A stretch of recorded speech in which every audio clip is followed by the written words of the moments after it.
Very good morning to everyone.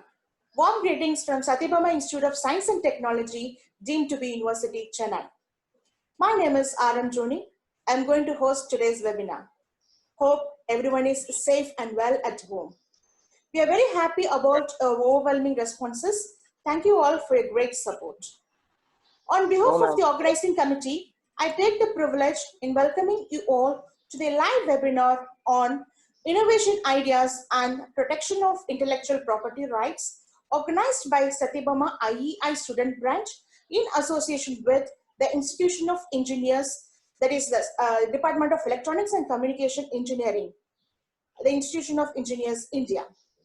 I also welcome Professor Dr. Srinivasalu, NS, Professor of Law from School of Technology Law, National University of Juridical Sciences at Salt Lake, who has all the way joined from Kolkata. We welcome you, sir. Thank you. It is indeed a unique pleasure and privilege for us to express our sincere gratitude to our founder, Chancellor, sir, Colonel Dr. J.P. sir, who always showers his divine blessings. We take this opportunity to express our deepest gratitude and earnest thanks to our Chancellor ma'am, Dr. Marie Gina Johnson ma'am, and our President sir, Dr. Marie Johnson sir, for the continuous support and high endeavors in motivating us to organize online webinars during this COVID-19 crisis situation. I take the privilege in introducing the resource person of today's session. Professor Dr. Srinivasalu is working as a professor of law at National University of Juridical Sciences, Kolkata since 2013. Professor has completed his PhD on biotechnology and patent law with reference to the legal system of United States, European and Union India from University of Mysore, Karnataka. He has been the university topper and attained the first rank and the recipient of gold medal from Kuvempu University, Karnataka during his LLB. His specializations are intellectual property laws, biotechnology law, and information technology law, multidisciplinary interfaces of law and policy, civil liberties, and jurisprudence. He has written many books, monographs, and has been edited many volumes written at the national level and international level, and have been published by the reputed publishers like LexisNexis, Universal Publications, Oxford University Press, United Kingdom, Penguin Partridge Publications, USA, Regal Publications from the University Press, and so on. He has traveled across the world on many assignments and fellowships as an invitee and as a speaker and as a resource person. Also, he has held esteemed positions like expert member, UGC Committee of 12-year recognition and affiliation to the universities in India since 2019. He has also been a peer reviewer of Journal of Intellectual Property Rights, published by the Council of Scientific and Industrial Research, CSIR, Ministry of Science and Technology by the Government of India, New Delhi since 2014. He also has a good administrative experience as a coordinator and head, resident administrator, chairman, experts in committee in law, board of studies in law, and many more. He has been honored by the University of Mysore through the Ambedkar Study Center, University of Mysore at Mysore for obtaining PhD in law at a relatively young age of 27 years.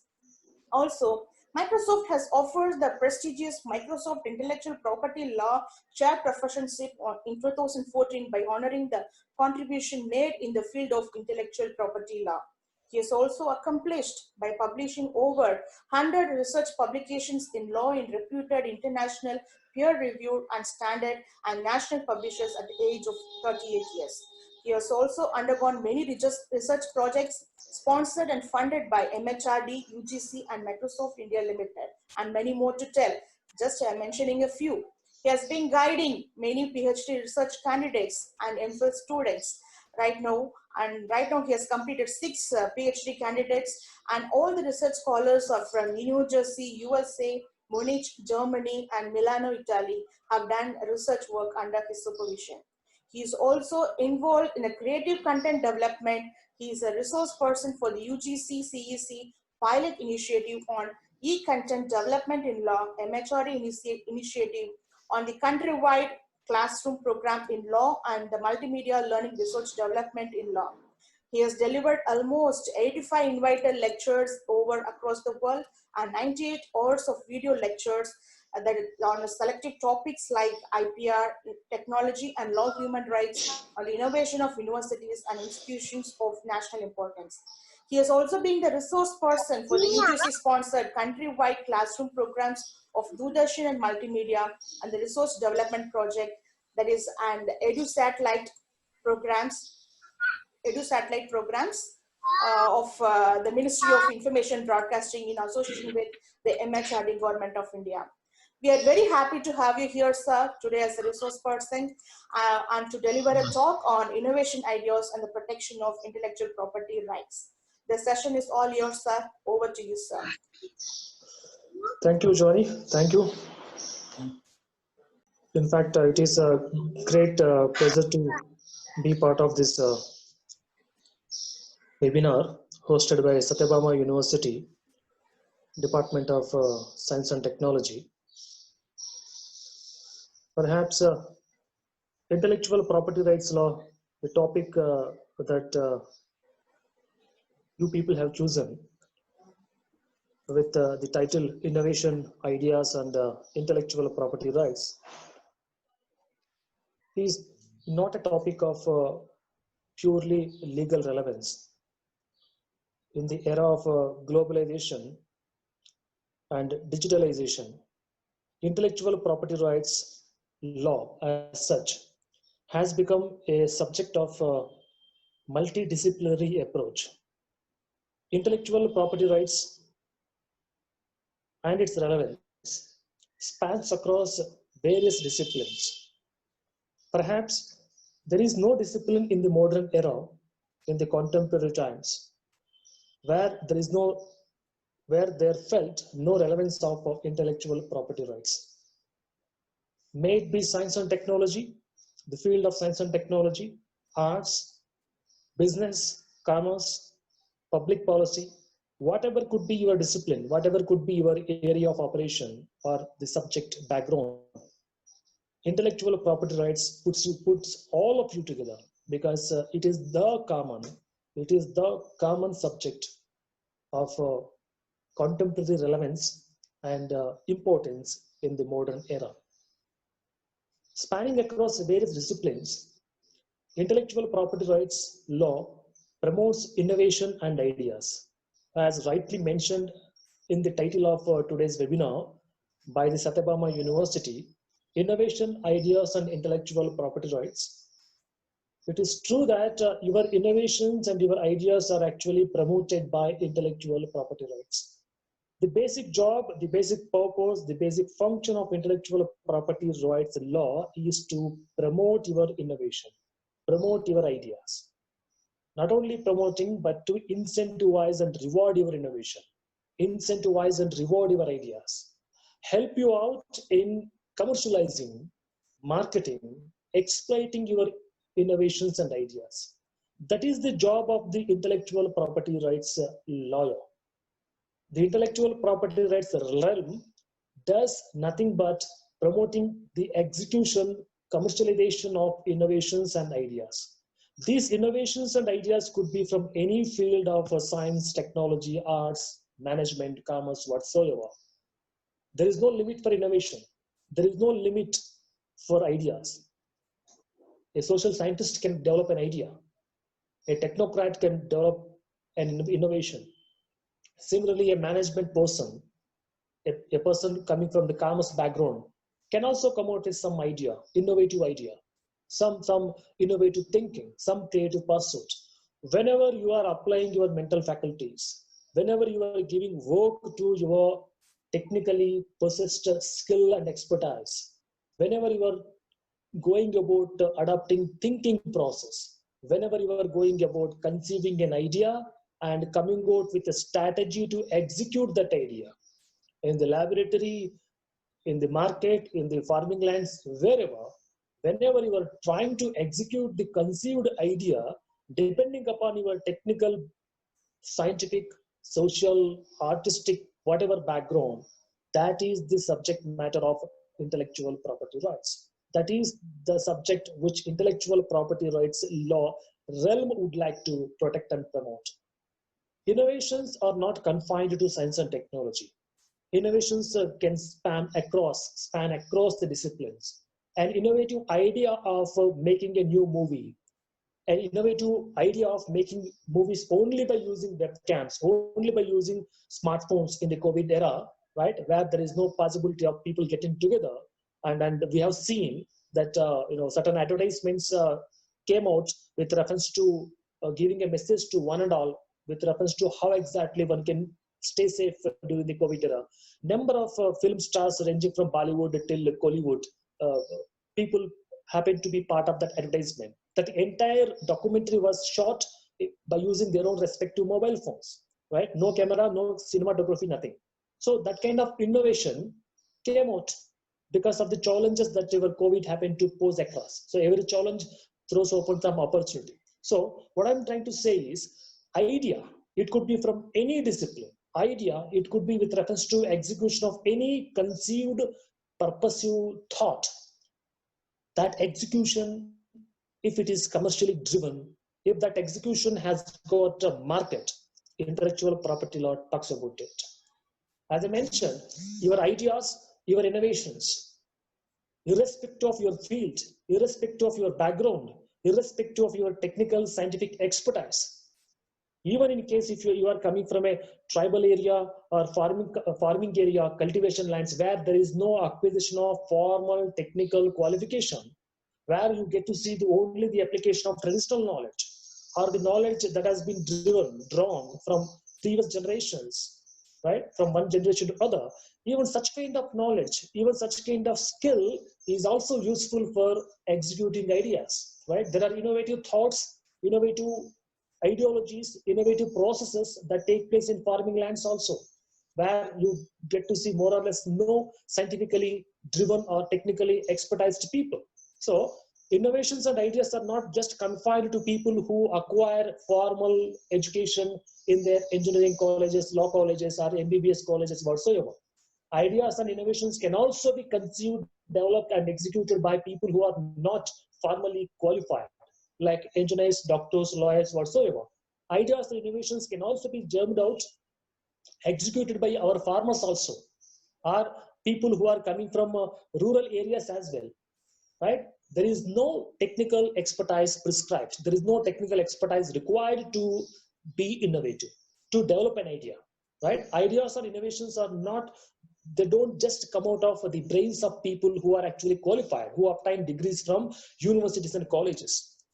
An illiterate person can also conceive an idea. An illiterate person can also come out with an innovation. As long as that innovation and idea is having commercial execution, technical execution feasibility, it doesn't matter who you are. It doesn't matter what type of qualification that you are actually possessing. It's all about venturing into considering that idea, considering that innovation, which can be scientifically, technically, traditionally, culturally executed, which has got some market, which has got some industry application, which has got some mass utility. Such kind of innovation, such kind of ideas we are looking at from the perspective of intellectual property rights. Especially people who come from the fields of science and technology, engineers, technocrats, right? They think that intellectual property rights is the domain which incentivizes, which rewards their innovation. But the fact is that it is not just the innovations and ideas coming from the fields of science and technology the intellectual property lawyers would like to incentivize and promote, but we actually try to promote innovation in each and every field, including the field of agriculture, including the field of small and cottage industries, where you come across people, labor, who do not possess any formal technical qualification whatsoever. So the idea of having intellectual property rights mechanism law as such is to promote innovation, promote idea, if not ideology. Conceiving an idea, conceiving an innovation it could be anybody's game, because innovation and idea does not require technical qualification. Of course, its execution could require some amount of technical qualification or expertise, skill, whatever you call it as. So the point that I'm trying to put across is, if you are a scientist, if you are a technocrat, if you are a trader, if you are a commercial entrepreneur, if you are an artist, if you are a farmer, if you are an industrialist, if you are a labor, all of you need at the end of the day some idea, some awareness about intellectual property rights, because intellectual property rights has got something or the other for each and every one of us across the globe. There is nobody, there is no corner where intellectual property rights significance is not felt. Such being the case, under the intellectual property rights umbrella, we have got different segments which have been made available for the purpose of promoting innovation and ideas in different sectors, in different areas, in different disciplines, right? As I said, intellectual property rights law is not confined to any single discipline. It is not confined to any single area of research. We have such an arrangement, such a mechanism, right, where the broad intellectual property rights framework can be divided into different segments, different sectors to promote and incentivize innovation and idea in different sectors. For instance, science and technology could be one area or one group, one sector. Liberal arts could be another sector. Social sciences could be another sector. Similarly, commerce and management could also be a unique and separate sector. So like this, the entire research and development area or entire market, whatever you call it as, can be divided into different segments. And for each and every segment, we have got a separate and unique type of intellectual property rights mechanism that has been established for the purpose of giving you patent, giving you copyright, giving you trademark, giving you industrial design, or the kind of intellectual property rights that suits your discipline, that suits your area of work, that suits your type of unique innovation and idea. That's the reason why intellectual property rights law, when you divide intellectual property rights regime into different sector, each of the sectors suits the uniqueness of the respective area or sector that you are coming from. For instance, if you take science and technology, right? When I say science and technology, it could be basic sciences, applied sciences, engineering sciences, medical sciences, physical sciences, material sciences, right? All these science and technology areas, science as such, could be made or segregated, compartmentalized into one area. In this area of science and technology, you most often deal with patents. Innovations and ideas in the sphere of science and technology is mostly rewarded, incentivized, protected through the tool of patents under the intellectual property rights arena. If you are coming from the fields of social science or liberal arts, languages, copyright is the suitable intellectual property rights area that you need to throw some light on. So for creative artists, for liberal arts people, or for that matter, the people who are coming from languages and social sciences, it is copyright law which is most suitable for you all. It is the copyright law which is the most apt intellectual property rights sector that suits your discipline. If you are coming from the commerce and management background, people who are from commercial sector, for you people, trademark is the most appropriate intellectual property rights area that you should embark on learning some knowledge, gaining some knowledge, right? Commerce, business people deal with the trade, goodwill, reputation. Your trade, goodwill, and reputation is protected through trademark under the intellectual property rights area. So likewise, if you are coming from agrarian sector, tribal sector, horticulture, sericulture, right? Such type of farming or cultivation sector, for that also we have a separate area of intellectual property. We call it as plant varieties, protection of farming innovations, agrarian innovations, right? Plant innovations, we provide protection for the same under plant varieties law or IPRs, intellectual property rights, pertinent to innovation and idea in the agrarian sector. Similarly, if you are coming from computer, electronics, right? Though computers and electronics is part of science and technology, in the era of digitalization, electronics and computers has become, in itself has become a big area, right? Keeping that in mind, intellectual property rights law talks about protecting computer, programs, software, semiconductors, right? The motherboards in the computers and electronic devices, the motherboard that you get to see in your electronic gadgets, right? So innovation and idea in the sphere of electronics and computers is protected under semiconductor integrated circuit and layout designs rights. So we have created a separate area of operation for innovation and ideas in the sphere of your electronics and computers. Further, if you are coming from the industrial engineering sector, science and technology, which is completely industrially driven, industrialized technology or industrialized scientific innovation or industrial engineering and things like that, automobile engineering and things like that. For that, we have industrial designs rights. The designing of the industrial objects, industrial equipment, industrial machinery, automobiles, right? Any kind of automobiles ranging from two-wheeler till airborne flight navigation, whatever type of navigation, right? All that is covered and protected under industrial designs law.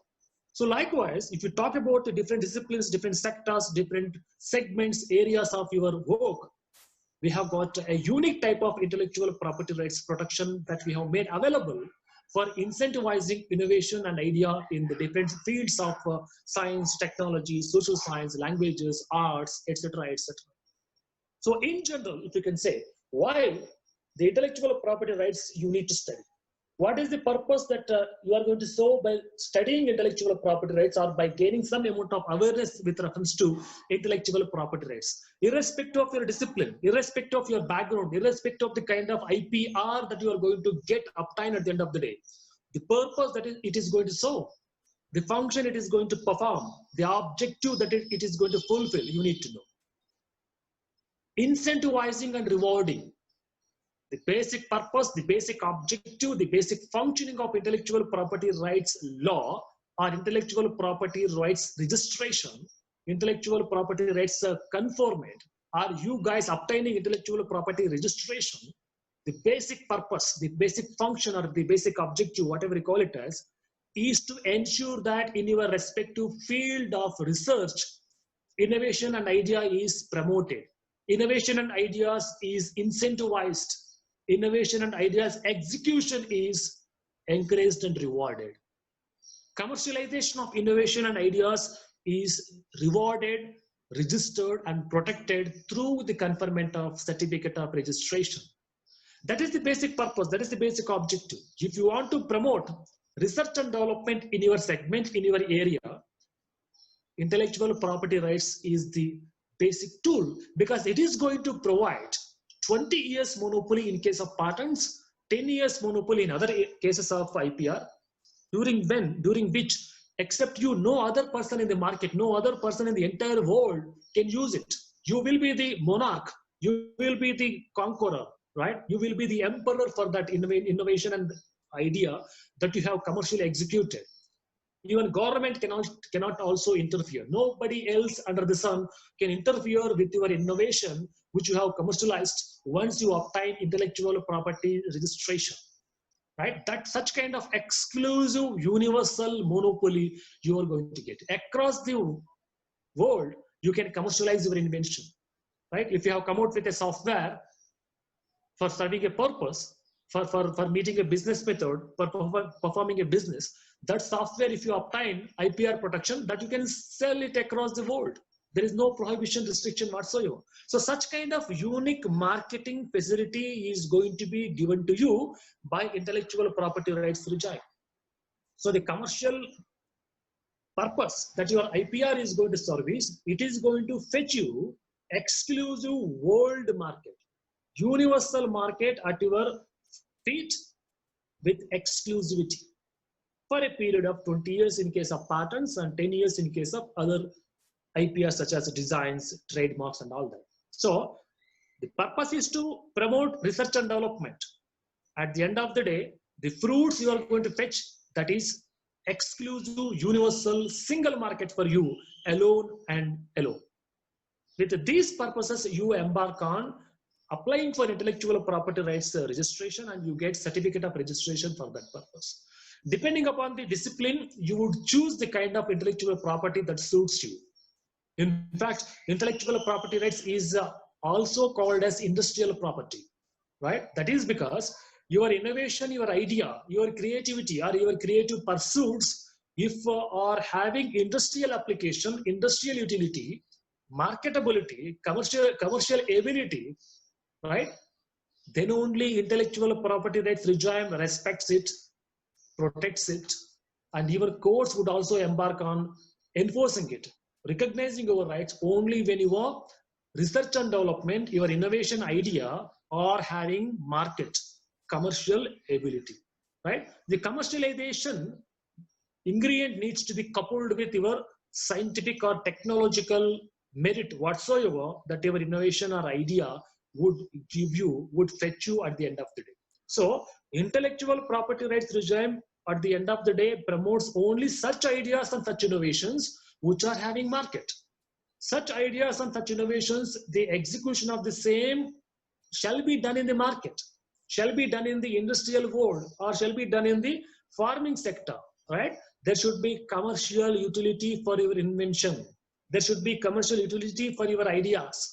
Only such kind of commercially driven, industrially applicable, marketable innovations, marketable ideas, intellectual property rights regime would provide registration, provide protection. Even courts would also like to promote, protect those type of innovations and ideas which have got market, which have got commercial viability. Otherwise, however meritorious it could be, however scientifically driven it could be, it cannot be protected under intellectual property rights law, or registration cannot be given if it does not have market, if it does not have commercialization. So merit, technical merit plus commercial viability, right? I repeat, technical merit plus commercial viability can fetch you intellectual property rights. Technical merit minus commercial utility, marketability, whatever you call it as, no intellectual property. Because intellectual property is a market-driven economy. It's a market-driven tool of law. At the end of the day, it wants to promote market. It wants to promote economy. Your scientific experiments, your artistic works, your creative works, whatever could be the research and development that you have embarked on, depending upon the field or discipline that you are coming from, at the end of the day, the fruits of that research should reach the market. Through market, it should reach the common man, the society, the public at large. That is the purpose. Research and development is not meant only for laboratory to fill the shelves in the library or to fill the documentations in the laboratory. It should reach the market at the end of the day. Through market, it should be, you should be in a position to make it available to the masses, public at large. Only such type of research and innovation, only such type of ideas we promote under intellectual property rights. That's why we always talk about market-driven innovation, commercially driven ideas, right? When it is commercially or marketability, when it has got only such type of innovation and ideas, we try to provide protection under intellectual property rights, right? As I mentioned, depending upon your discipline, we have divided intellectual property rights into different sectors. I briefed you all also about how that compartmentalization has been done, depending upon the science, technology, arts, social science, whatsoever. I also mentioned that the art type of intellectual property rights for the field of science and technology is patent, right? I also mentioned that for the field of commerce and management, it is trademark. For people who are coming from the fields of arts, liberal arts, social sciences and languages, it is copyright, right? Having mentioned about this compartmentalization of intellectual property rights depending upon the field of discipline that you belong to, let me give you some briefing with respect to how exactly these different areas of intellectual property rights are actually getting operated, and how exactly you can promote your innovation and ideas coming from the different fields that you actually come from. Now, patent. As I mentioned, patent is meant for promoting novel innovations in the field of science and technology. It goes without saying, as I mentioned previously, intellectual property rights for the field of science and technology, for the people who are working in science and technology, is nothing but patent. Patent is the intellectual property rights for the people coming from science and technology. So patent is a monopoly right that will be conferred on a scientist, an innovator, for a period of 20 years. If you have come out with a new product, a new process, a new method, right? For that new product or a process, you can be granted a patent right, which will be lasting for a period of 20 years, right? Such being the case, during this monopoly period of 20 years, except you being the innovator or patent owner, scientist, right? Nobody else can use that invention without your permission, right? It could be a new molecule that you have developed. It could be a new software that you have developed. It could be a new machine that you have come out with, right? It could be a new microorganism that you have come out with, new vaccine that you have developed, new tablet, new pharmaceutical that you have come out with, or you have isolated a gene, right? You have worked out the amino acid sequences of a particular cell, right?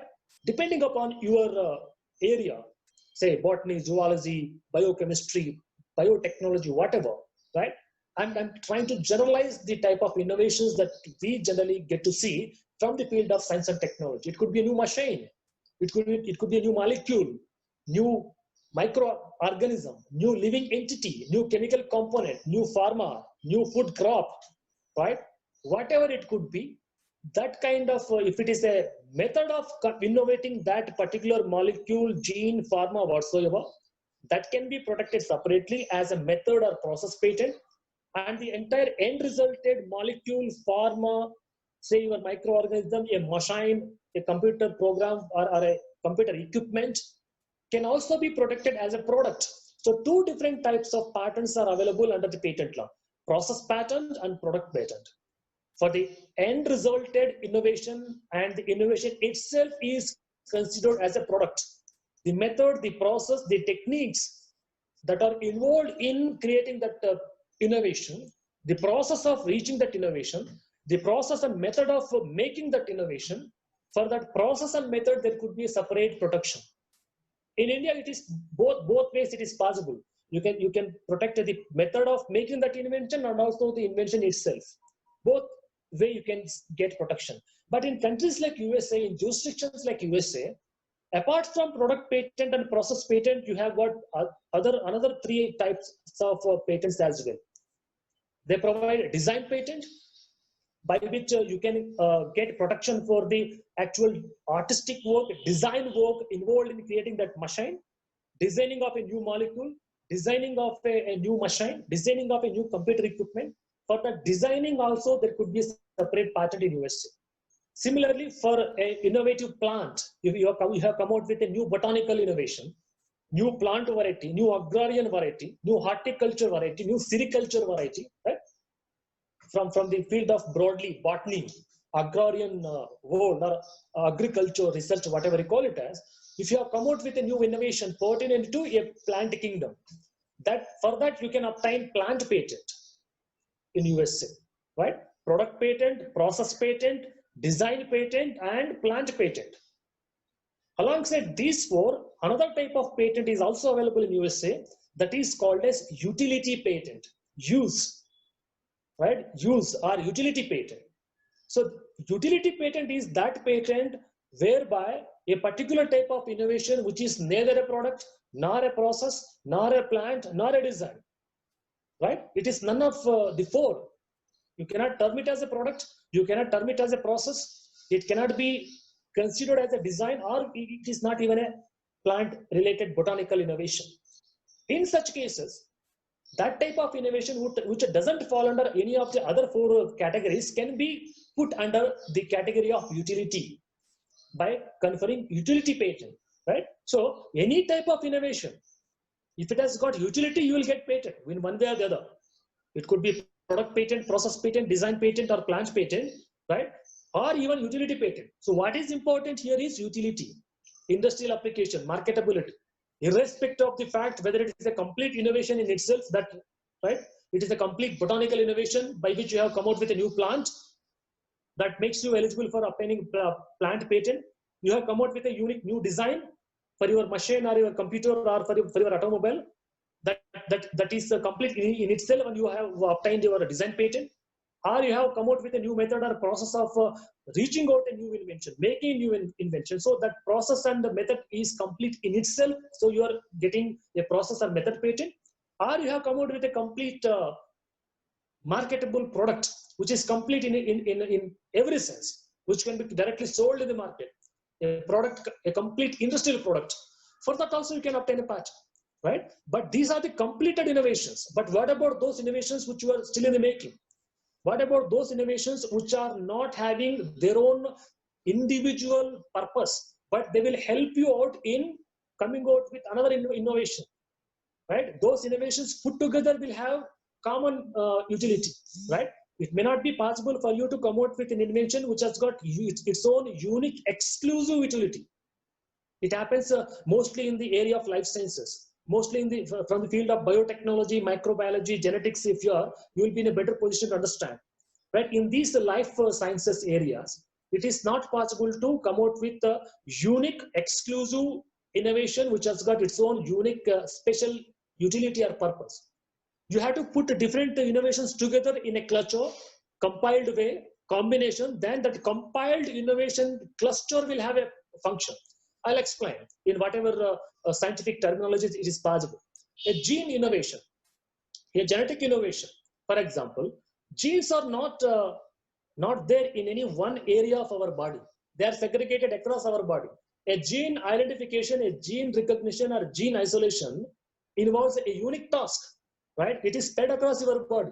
So gene innovation or DNA type of innovation is not going to happen in single shot. And a single group of inventors or scientists cannot complete the innovation on their own. One by one, they will isolate, they will come out with the gene sequences. On those gene sequences, they will put together, that will make the complete gene. So every gene sequence has got no separate utility. That utility will come into picture only when you put them together, when it becomes a complete gene. So different sequences or segments of genes, you will innovate individually, of course, by different innovative scientist groups, and all of them will put together their individual innovations, and all these individual sequential innovations, if they are put together, then your gene gets formed. That is the isolated full form of gene, right? So such kind of innovations which are not complete in themselves can be granted patent under utility, right? So I just tried to use gene innovations for better explaining this concept of individual utility, combined utility, right? Patents for both individually utilizable innovations and patents which can be made available for the compiled or combined innovations which has got joint or combined utility, right? So what I'm trying to put across is, it could be any type of utility, individual, combined, or joint. We are looking at utility. If it has got utility, some other type of patent will be granted. Like it happens in USA, product patent, process patent, design patent, plant patent, and also utility patent. But in India, we are just confining to product and process patents, right? Whether it could be a process patent that you can obtain or a product patent. And this patent will be lasting for a period of 20 years, right? From the date of you filing application, for a 20 years period, you can obtain, you can enjoy the patent rights. And during 20 years period, you will remain to be the exclusive owner, exclusive champion, monarch for your invention. Nobody, including government, can interfere with your invention. You can sell it out, you can assign it, you can license it, you can authorize an industry to use it, you can reap the profits, revenues, royalties, commission, whatsoever. But after the period of 20 years, it will fall into the public domain.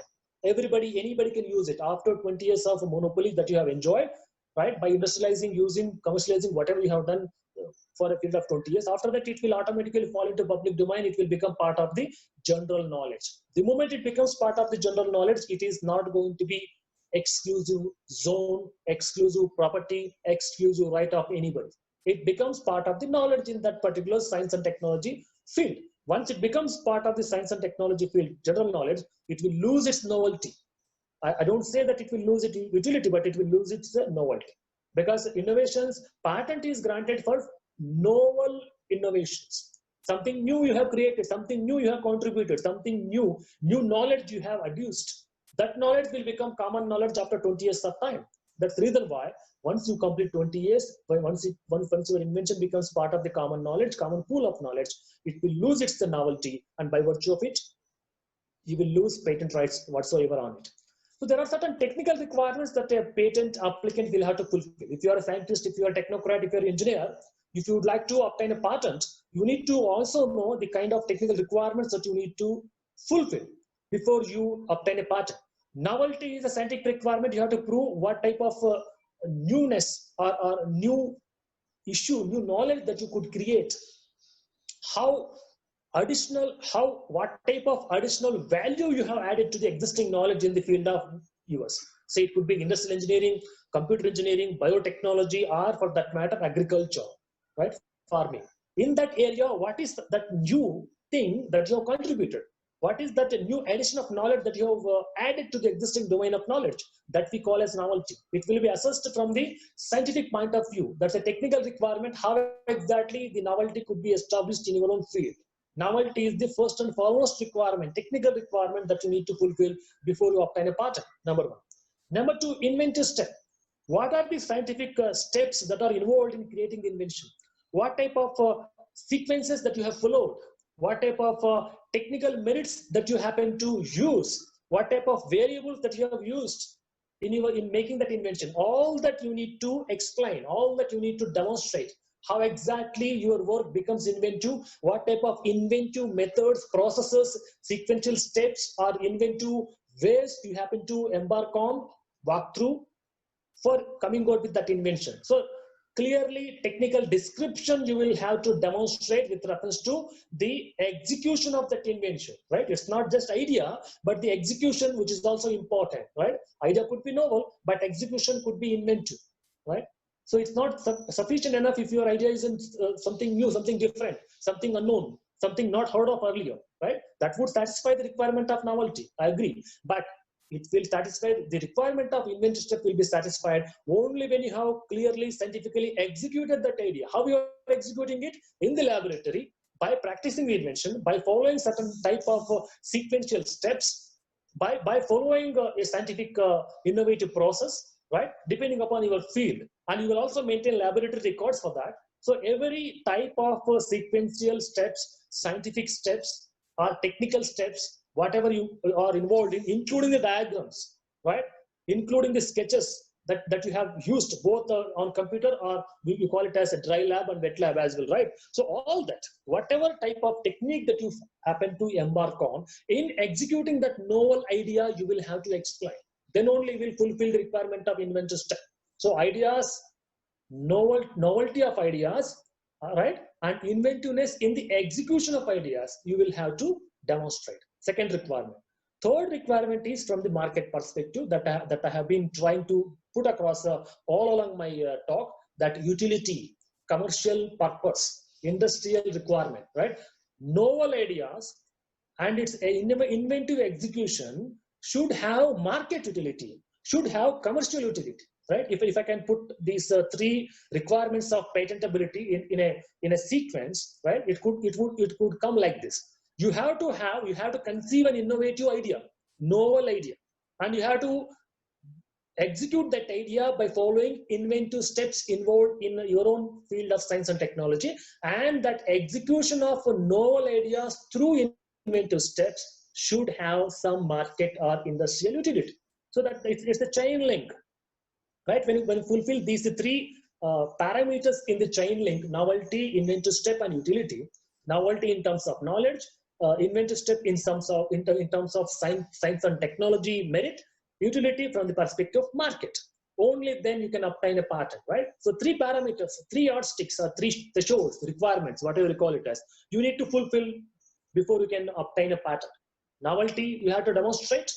Idea should be novel. Execution for the idea should be inventive. Then only it becomes invention. and that invention should have market utility, commercial utility. So these are the three requirements you need to fulfill.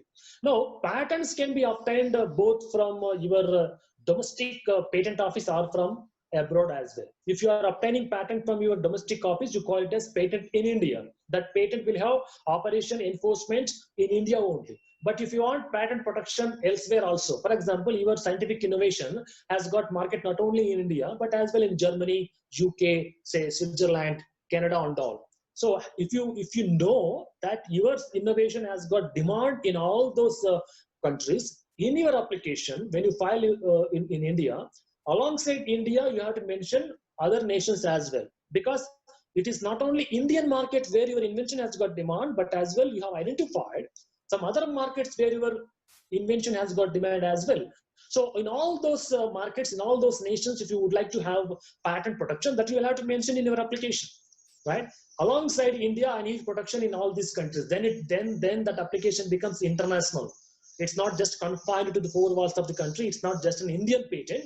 It will become international patent because your invention is having market across the globe. And across the globe, if not possible, you have identified those areas selectively, those nations selectively, where you have feasible identified market. So in such cases, you will mention the countries where and all you want protection. So the application, then it becomes international application. So you need not go to Germany, UK or Canada to file application. You will file application in India only. South Indians will file in Chennai, North Indians will file in Delhi, East Indian will file it in Kolkata, and West Indian people will file it in Mumbai. So we have 4 metros, we have 4 patent offices, right? Depending upon your region, that local office will be your regional appropriate office to file patent application. So there only will file application. Even if you want protection in Germany, Pakistan, Australia, whichever may be the country that you want protection, application you will file in the local patent office only depending upon the region. Say for example, for South Indians, it is Chennai, right? So in that application itself, you will mention other countries, other nations where you want protection. So that is how you are going to obtain protection across the world also, now beyond your country also. That we call as international protection. That is also possible. International protection or national protection. Duration is only for 20 years. 20 years monopoly you will enjoy. And during that period of time, you can sell it to industry, license it to industry, assign it to industry, whatever the way you would like to, right? So these are the certain salient features that every scientist and technocrat should know, because whenever they embark on some novel ideas, conceiving some novel ideas and executing those novel ideas through an inventive method, scientific method, to result in an invention having utility, commercial viability. So these are the procedures, processes, rather silent features that your patent law has got to tell you about with reference to how exactly your innovations can be protected, what are the criteria to be fulfilled, what is the process to obtain the patent, and what type of different patents that are available, right? Not only in India, in other jurisdictions as well, and the term and duration or the kind of exploitation use that you can make of your invention on which you have obtained a patent right. Right? This is for the people of science and technology, the kind of IPR that they should know about. For the people who are coming from the social science, languages, arts, or liberal arts for that matter, right? These people generally deal with writing, literary work, or they could be involved in some dramatic work, movie making, documentary making, media, social media, or journalism and mass communication, social work people, right? Or so on and so forth. There are few people who are involved in artistic works as well, right? Or developing languages in literary form, whatsoever. So if you are coming from social science and language, liberal arts, it is the copyright which is the most prominent intellectual property rights that you should know about, because copyright talks about protecting literary work, artistic work, musical work, sound recording work, architectural work, right? And also movie making, documentary making, media related work, right? All such type of creative pursuits, creative, artistic, dramatic works, you get protected under copyright law. For example, people who are coming from languages, they deal with literature, right? It could be Tamil, Telugu, Kannada, Hindi, English, whatever. You are into languages, you are into arts. At the end of the day, you always deal with the language. You are developing the language, you are sustaining the language, you are adding something more and more prose and poems into the language, right? All that is nothing but literary work. And literary work is protected under copyright law, right? For example, I can give you Shakespeare's Venice of Merchant book. Every English literature individual must be having great idea about this, right? Merchant of Venice by Shakespeare, or for our R.K. Narayan's writings in English. Or similarly, there are a number of other poets or people who are into research in respective languages. Their writings are protected. Paintings or your R.K. Narayan's writings, and as well Ramana's paintings, comic documentaries and all, they're all protected. Whatever may be the literary work that you are actually embarking on, creating, using, utilizing, exploiting, you are under copyright law. So entire gamut, entire field of literature, languages falls under literary work, and literary work is protected under copyright law. In this literary work, even the literary work in computer form, if you write something on computer, including computer languages by which you create computer program or software, right? Software creating, computer program writing is nothing but literary work only in electronic form. So not only black and white literary work in the field, from the fields of languages, even the literary work or writing in electronic form, including your computer program and software, is also protected under literary work. Then coming to the people from liberal arts. People from liberal arts, they are into mostly movies, drama, movies and all that. They compose music, they create recordings, they go about dramatic work, they go about artistic work, they go about making a movie. All that is musical work, sound recording, artistic work, right? Designing the layout of a studio or creating a set for making a movie, a documentation, including the complete movie making. All that is protected under your copyright, right? So for the people who are from liberal arts, for you, IPR is copyright law. Now, coming to people who are from social sciences, right? Who are from the mass sociology, economics, political science, whatsoever. There also what you do, your research in political science, your research in economics, your research in social work, or any type of social science related work, you actually create knowledge. You are using existing knowledge and you are going about interpreting the existing knowledge in an innovative way, right? So, certain known methods and theories of sociology you are using for the purpose of analyzing the caste system, for the purpose of analyzing social structure in this country. You are talking about the Chanakya's economic theory in the contemporary world aftermath of globalization, the economic students. You are talking about the political theories in these areas before civilization. Now we are talking about political theories, diplomacy, international relations, whatsoever in the contemporary era, aftermath of digitalization and even aftermath of COVID, right? So like this, you are going to use your basic canons of your economics, political science, or for that matter, sociology, whatever may be the social science field. You are going to apply the basic canons and cantos of your social science principles in the contemporary era to address the new challenges that the contemporary society is posing on you as part of the society. So you are dealing with knowledge, you are creating knowledge, you are applying knowledge, you are interpreting the knowledge, right? That knowledge creation, knowledge is protected under copyright law. Knowledge use and application is protected under copyright law. Copyright law's purpose is to promote using the knowledge, creating the knowledge, applying the knowledge for innovative purposes. So as long as you are dealing with the knowledge, as long as you are part of the knowledge economy, right? You are creating knowledge, you are using knowledge, applying the knowledge, whatever may be the way you are dealing with the knowledge, you are under the copyright law. So people who are in the knowledge economy, people who belong to knowledge, include these scientists, right, including the liberal art people, in different ways.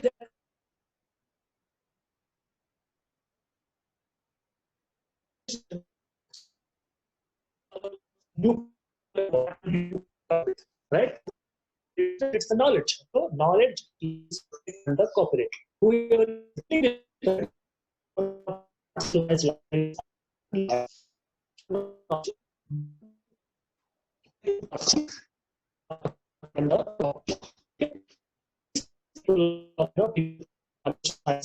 arts. Now coming to the people who are from commerce and management,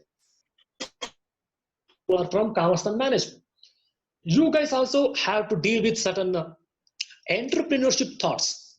You need to execute certain business methods. You are commercially driven. You need to maintain some goodwill and reputation in whatever may be the entrepreneurship that you are actually involved in. Your entire commerce, your entire trade, your business, right, shall fetch you some amount of goodwill. You would like to protect that goodwill reputation, whatever you have created, alongside you selling some qualitative products and services.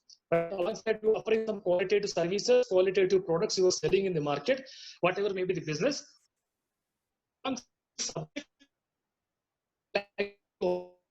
some amount of goodwill and reputation. You want to have some recognition for your business in the market. You want to get recognized in the market through a particular sign or symbol, right? Indicator, right? You also sometimes use advertisement, right? All these are nothing but tools to attract the attention of the customer in the market. These are the tools, weapons, techniques to conquer the market. Your name to demonstrate the market, to what type of qualitative products you are offering, what type of goodwill reputation you have garnered in the market, and how exactly you are doing it, and impress upon the consumer. You want to get yourself associated with a credible, stable customer association in the market, right? So all that these efforts are commercially driven, but at the same point of time, innovative. Depending upon your nature of the business, you would go about choosing a particular type of advertisement, ad, trademark, whatsoever. From the perspective of business and commerce, your entire market is divided into 45 different segments, right? The entire market in general, from the perspective of business and commerce, is divided into 45 different segments. For example, pharma market, food market, beverages market, cosmetic market, computer market, right? Likewise, it's a global single market, but depending upon the nature or depending upon the kind of goods and services that are offered in the market, you get divided into different categories. As I mentioned, pharma is separate, food is separate, cosmetics is separate, right? Metal market is separate, right? Vegetable market, agrarian market is separate, cloth market is separate, like that. This classification is done for the purpose of easing the business, for the purpose of easing the consumer in the market. Depending upon the class of business in the market, you would get a separate identity, separate goodwill, separate reputation. That unique identity, goodwill, and reputation is your intellectual property, right? The nature of your business, your brand identification, your market realization, garnering goodwill, reputation, and fetching market identity, right? Fetching market identity is your intellectual property. And that market identity, goodwill, reputation is protected through your logo and trademark, right? Trademark and logo is meant for establishing your market identity, for protecting your goodwill and reputation. So your market identity, goodwill, and reputation is protected by the trademark, which is intellectual property for you people, right? More than any other areas of IP, for the people who are from business and commerce, your job is to, your task is to, your ambition is to have the market identity, consumer liking, and garner and continue with an established goodwill and reputation. So this market identity, your goodwill and reputation is represented through a good trademark. That a trademark and logo, sometimes used as synonyms also, trademark and logo is your intellectual property rights. And choosing and in using trademark, the kind of business you are into will also play a role, right? For example, you are into a kind of technical business. So the kind of sign, symbol, or the name that you choose, there will be some technical merit into it. I'll give you an example. Now, BSNL, of course, it's a Government of India undertaking, public undertaking, BSNL, right? Bharat Sanchar Nigam Limited, government telecom services company. We all know it, right? BSNL has got a logo, has got a trademark, BSNL, and there will be a circuitry round in yellow and red colors, and in the bottom there will be a tagline, "Connecting India," right? Connecting India is the tagline. Now you see that connecting India.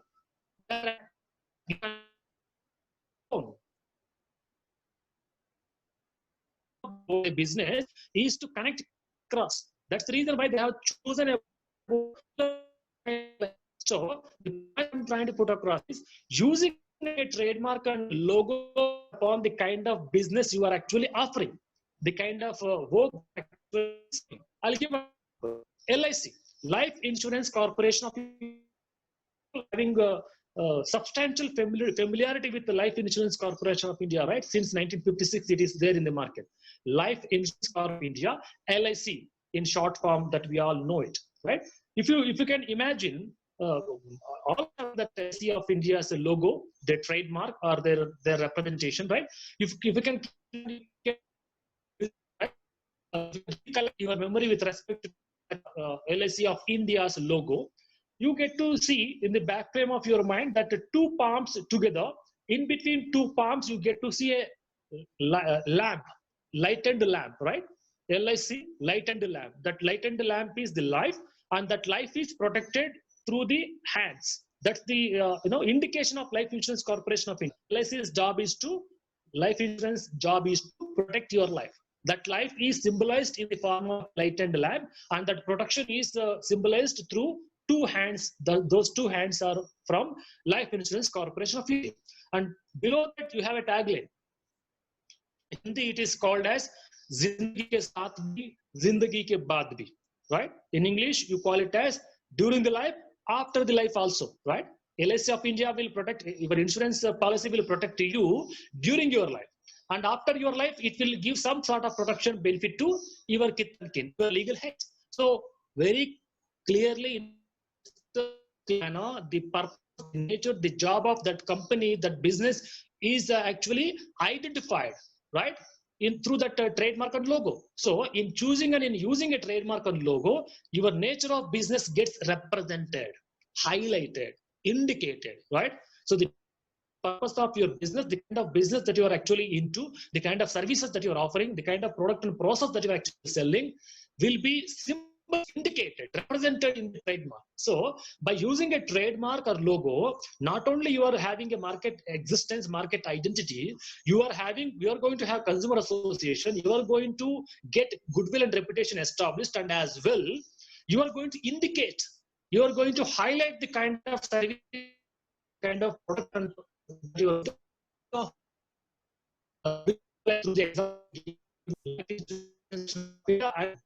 right? So,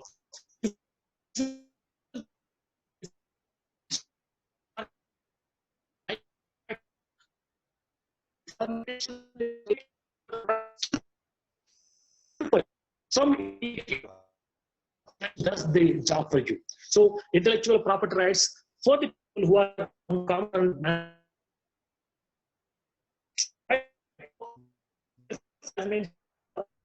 technology, you need to be. Excuse me, Professor. Yeah.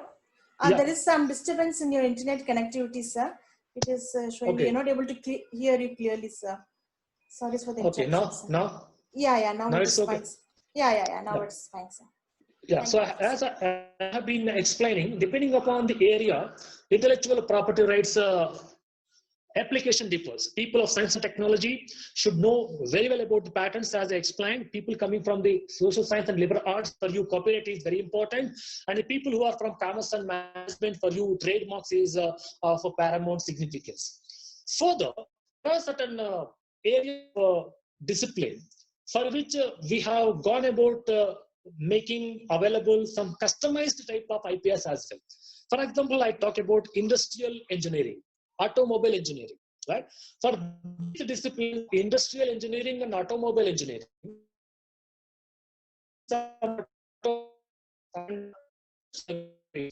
those automobile innovations, automobile machines or industrial equipment, machine, whatever, for that there could be patent are made available for that machine with function, right? Any industrial equipment or equipment machine with function, that is protected under patent law. But when you talk about the outer layer design of that industrial equipment,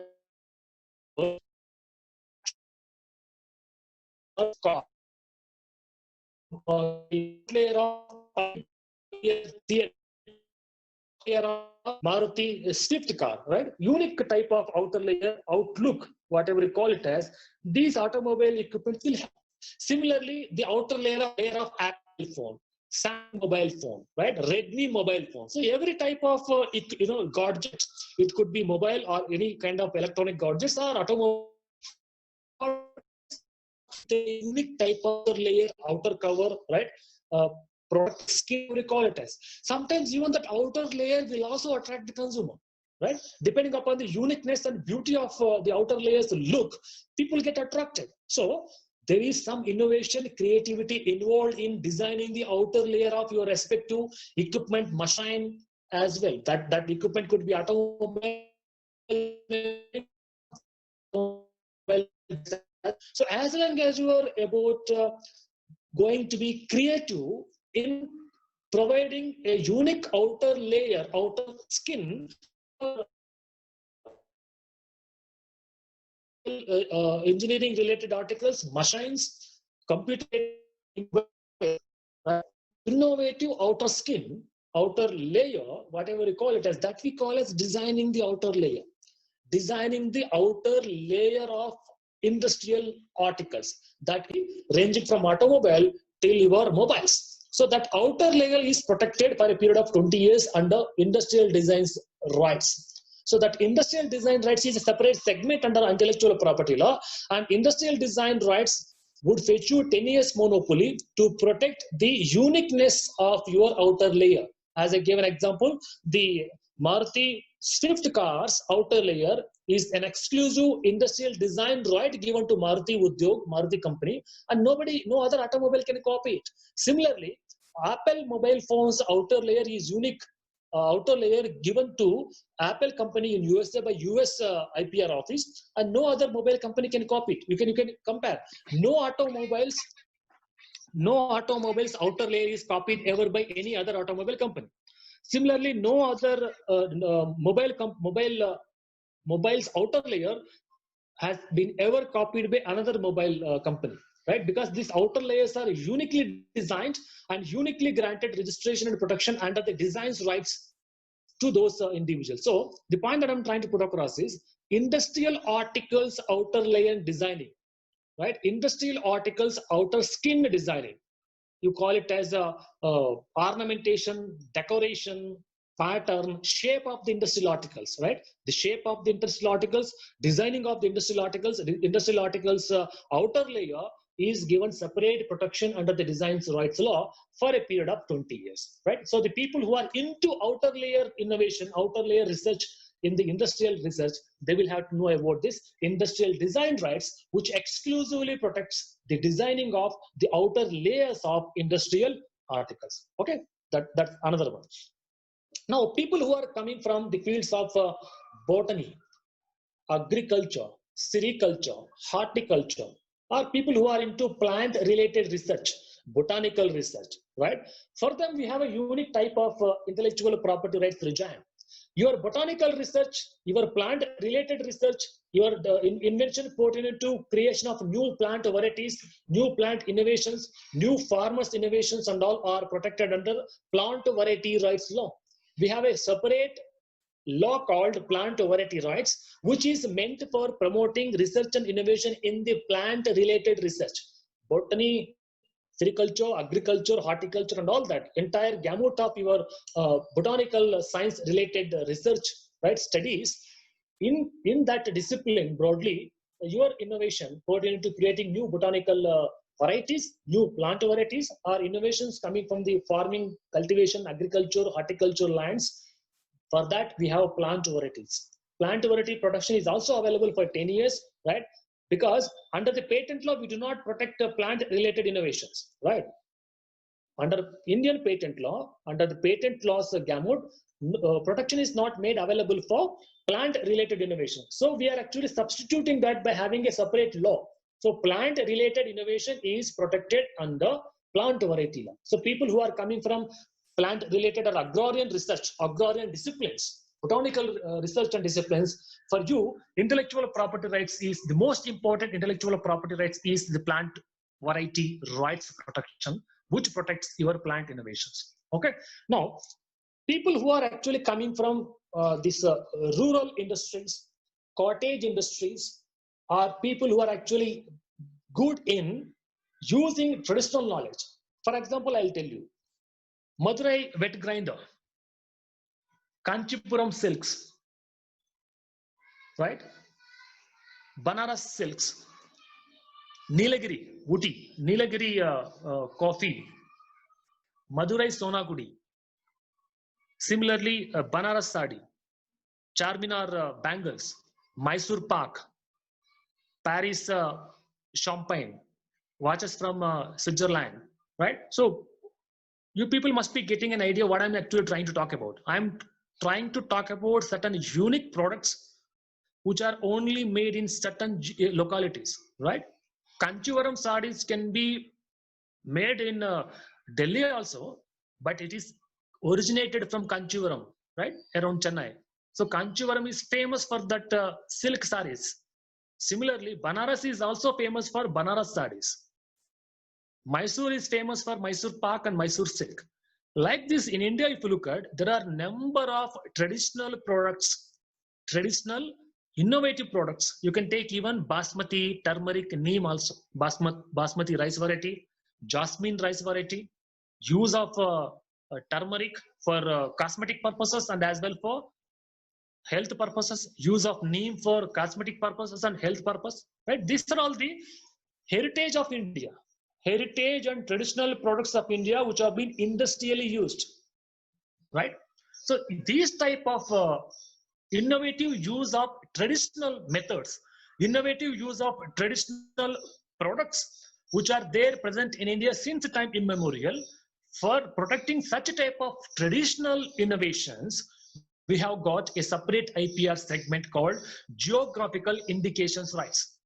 As the nomenclature goes, these are the rights pertinent to those traditional innovative products which are actually coming from a particular geographic locality. So when you talk about basmati, people across India, people would realize that basmati is from Punjab, right?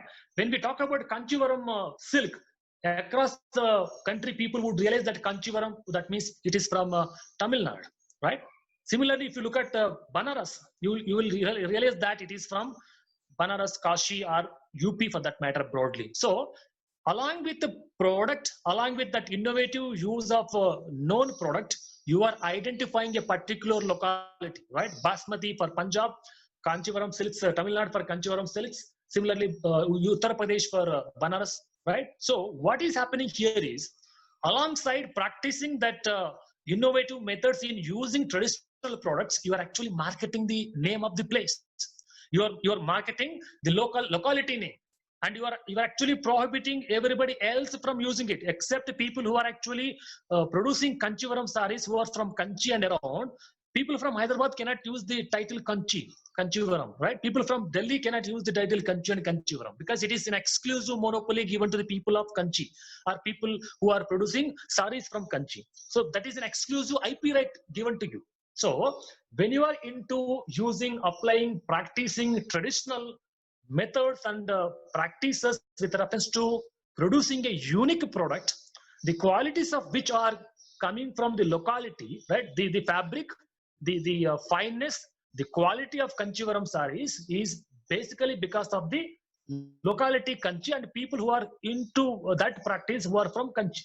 So the locality's contribution is there in the goodwill, in the reputation, or in the branding, in the marketing of that product. So geographical indications rights under the intellectual property rights law tries to protect that local branding, identification of that locality, establishment of goodwill and reputation for that locality, where from it is produced. That goodwill, reputation, locality identification is meant to be exclusively given to that local people, the people who are actually producing that product, Kanchivaram sarees. That local brand creation, traditional brand creation, because the Kanchivaram saree weavers substantially they are not BE textile, right? Generally now in terms of modern day, weavers one need to have that textile engineering, right? If you are into fabrics, if you are into textile industry working and all that. But these are all traditional looms. It could be Banaras saree, Kanchivaram saree, Mysore silk, whatever. There are most of the weavers, they are not from a formal education background. They are from traditional education background. They have been taught regarding weaving by their forefathers from their previous generations. It is their tradition. It is their culture. It is their livelihood, right? not by acquiring formal education. They are doing that as part of their tradition, as part of their culture, as part of their livelihood. They are doing that. So by practicing their tradition, culture, and livelihood, they are able to commercialize it. So their traditional cultural methods of commercializing certain invention coming from a particular locality, having great reputation and goodwill given to that locality, is protected under geographical indications rights law. So people who are into practicing tradition culture for commercializing it, for fetching some good name, fame for the locality, for such innovation, for such innovative practice of tradition culture, we provide geographical indications rights for a period of 10 years. So for you people who are into practicing the traditional artifacts, practicing culture commercially, and trying to fetch some goodwill, name, fame for the locality, for you people, local industries, cottage industries, traditionally, culturally driven industries, right? We confer geographical indications rights. And for you people, intellectual property rights means geographical indications law. Right? These are the various types of, various sectors that I can reckon under the intellectual property rights regime, depending upon the area, discipline that you are actually coming from. And there is also a trade secrets rights that we talk about, which is basically meant for protecting your sensitive, technical, scientific, commercial information, any information for that matter, which has got some commercial viability, provided it is scientifically, technically, commercially driven. Such kind of information can also be protected as a trade secret, which is also a type of intellectual property, but it is having not greater significance, because when you have patent, copyright, trademark, designs, plant variety, and also this kind of geographical indications, which are more formalized IPRs. Trade secret is not a formal way of IPR, because it is not, it doesn't provide any registration. So it may not be of that significance, but for learning's sake, one need to know that sensitive, secret, scientific, technical information, when it is kept secret, that secretly kept information having commercial demand market, that can also be protected through or under trade secret law. As I was mentioning about the disciplines and the sectors, the unique sector of your computers and electronics, the innovations that you come out in the field, from the field of computers and electronics, mostly you come out with a new computer, new laptop, new desktop, new semiconductor, new motherboard, right? New layout. So these are generally your inventions, right? From the fields of computers and electronics. And we have a separate IPR regime for you protecting your innovative semiconductors, your innovative layout designing, your innovative creation of motherboards, or any innovation pertinent to computer and electronic. That type of innovations are protected under a separate law that is called as Semiconductor Integrated Circuit Law. The rights pertinent to creating novel, innovative semiconductors, integrated circuits, layout designing of the mobiles, computers, and electronic gadgets as such, innovative inputs involved in such a type of R&D is uniquely provided protection under semiconductor rights, which is also a separate unique type of intellectual property rights for that matter, right? So these are the 7 different areas of intellectual property rights that we have got, which have been compartmentalized, segregated, depending upon the specialization area of discipline that you are coming from. Science and broadly, basically and classically, we talk about patent, copyright, and trademark more often than that of geographical indications, plant rights, semiconductor rights, design rights for that matter. Because classically and substantially, patents, copyrights, and trademarks are the most oftenly debated, used intellectual property rights, depending upon your area, depending upon your R&D specialization. As I mentioned, science and technology innovations are protected under patent law. Social science and arts, language related creative work is protected under the copyright law. Innovations and creation of goodwill and reputation from the fields of commerce and management, business, trade is protected under trademark law. Traditional work is protected under geographical indications. Cultivation and farming, plant related stuff is protected under the plant variety. Computer innovations under the semiconductor law, right? And outlayer design or layout designing of the industrial articles ranging from automobile till your mobile or computers is protected under your industrial design law. So what I've tried is I have tried my level best to give you an overview with respect to different types of IPRs which are available, keeping in mind the kind of discipline that you're actually into, right? So accordingly, you should try to analyze depending upon the area of science, technology, arts, or for that matter, commerce and business that you belong to. So this is what I got to say with respect to intellectual property rights in general, and as well reading from the perspective of you all people, given the fact that you guys are from different science, technology, and arts background. So depending upon your background, try to get familiarity with respect to the suitable, appropriate IPR for you guys, as I explained and detailed in my talk. I hope I'm able to reach out to all of you coming from different fields of area, learning, research, and development. And I'll be happy if I'm able to do that in sensitizing you people on general intellectual property rights law as such, and as well the suitable, appropriate intellectual property rights depending upon your own area of study, research, and development. Thank you. Thank you, one and all. I am open for any clarifications, doubts, whatsoever that you have got. Thank you, sir, for your magnanimous session on it's a thought-provoking session, sir. Yes, we'll wait for the participants to ask questions. Yes, please. Participants, if there are any questions and clarifications, you can right now speak with Professor. Or even you can use the chat box for any clarifications.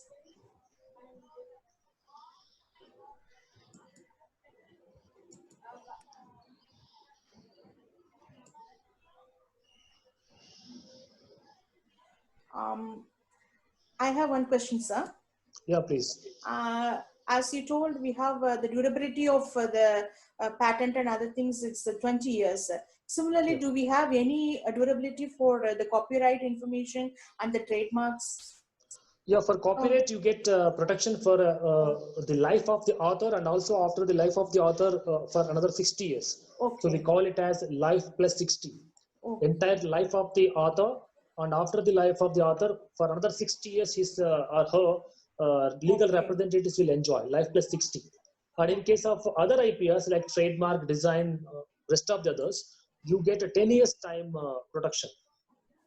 Okay. Okay. Thank you, sir.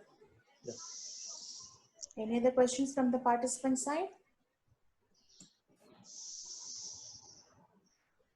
Now they can ask questions in Tamil also, no problem. எனக்கு தமிழ் நல்லா தெரியும். Okay. I think we are very clear about the concept what you have delivered. So. I hope so. Yes, sir. That's why no questions. Okay. Then one more question I have, sir. So after receiving the first examination report, so they have given a style of writing for the claims, correction of claims. So how is that way we have to take it out before submitting the thing granted? Yeah, in fact, claim drafting is an art in itself. Yes, you had to clearly mention exactly what you want to protect. Okay. And that clarity should be there, because the claim specification, we call it as, you should be very specific with respect to the kind of invention that you have brought in, the kind of operation that will have, the kind of function it is going to perform, right? And variables that you are going to use in its functioning, all that you need to be very, very specific, right? Not only the invention needs to be specified in unequivocal terms, in clear terms, but as well how it is going to function, you have to mention. And in terms of claiming, whether you are actually claiming the method of its functioning or the entire functioning of it, whether you are going to claim the method of making that invention or the invention itself, right? That clarity should be there. That's why claim drafting and specification with reference to the invention itself is an art. For that purpose, we have the medium of patent agents. Patent agent's job is that, because ordinary lawyer cannot do this, because ordinary lawyer may not have the scientific knowledge to understand your invention, various steps involved in that invention, it's the functionalities which are technically driven. But these patent agents are a combination of science and law. Okay. A person who is having a MSc degree plus LLB will only be allowed to become patent agent. So it should be a combination of science and law to become a patent agent. So this patent agent, who is a combination of both science and law, MSc and LLB, he or she will be having that minimum compatibility to understand the invention, its functionality. So that patent agent will sit with you and he or she will draft the invention's detail and the actual claim. Okay. So, Professor, do we have any government authorized agents or private agents? Yes. Because I received a first examination report, and I get, people keep on calling me, talking about the private agents. Are there any government authorized agents? See, patent agent exam is conducted by the patent office only. Anybody can take exam who is having that science and law combination. And like advocates, they're also registered with the patent office. That's all. Government will not pay them any salary or compensation, but they are recognized like doctors and lawyers who are having a certificate of registration for medical council and bar council respectively. Similarly, patent agent will have a certificate from the patent office. That's all. Like it's a private practice only, but recognized by the government. That's the reason why. They will have link with patent office. So that's the reason why they must have approached you. Oh, okay, that's fine, Professor. And one more question I have: the durability of the patent you have told, no, Professor. So that is right from the date of publication or right from the date it is granted? No, it is from the right from the date of you making application. Application itself. Yes. Yeah, because even during the time when your application is pending before the patent office, during that time itself you can market it. Okay. Because almost it takes 4 years, all this process till it is being granted. So that 4 years is also included in that included. Yes. Okay. Yeah. Nowadays it doesn't take 4 years. It has come down to 2 years now because of the digitalization and all. Maximum 2 years, even less than that, it would take. During that period, you are allowed to franchise it. You are allowed to license it or to use the market. It. Okay. Yeah, market it, number one. Number two, during that period, if somebody else misuses your invention, that 2 years period, you can approach Court of Law saying that my application was pending before the office and this guy happened to misuse it. Let him take compensation. So you can backwards, you can go for filing a suit also. You can enforce it. Make people accountable for misusing your work when it was pending. For that reason, it will be given from back date. Okay. Yeah. Okay. Thank you, Professor. Thank you for the information. Okay. Thank you, Professor. Now I call upon Dr. S. Karthikeyan, FIE, Fellowship Institute of Engineers, Associate Professor and the Head IEI Coordinator to propose the vote of thanks. On behalf of the management of Satyabama Institute of Science and Technology, deemed to be university, I thank Professor Srinivasulu. Excellent session. I have got information. We got a much more informative things and we learned many things. Thank you, Professor. Thank you, Professor. Thank you, Karthi. Thank you, Johnny Madam. Thank you, Satyabama University. Thank you for your wonderful presentation, sir. Thank you, Srini sir. Thank you so much. Thank you. Dr. Rajshekhar. Dr. Rajshekhar has joined. Oh, Rajshekhar sir, how are you? Fine, sir. How are you? Yeah, He's been right from the beginning of the session, sir. So happy to see you again, sir. Yeah, Raj is following Simran, I thought, but he's following Srini. Thank you, sir. Thank you. Take care, sir. Take care of your health. Thank you. Yeah. You guys also, because Chennai is the real hot spot now. Yes. Yeah. So during the hot times, to soothe you people, we have given 12B. Yes. Thank you, sir. Thank you. Thank you, sir. Thank you so much, sir. Thank you so much, sir. Yeah. Thank you, one and all. Thank you so much. Thank you, Professor. Thank you. Thank you, everyone. We have come to the end of session, and the feedback link is shared in the chat box. And also, the recording of this session will be uploaded in the Satyabama IEI Student Branch YouTube channel. Thank you. Thank you, one and all.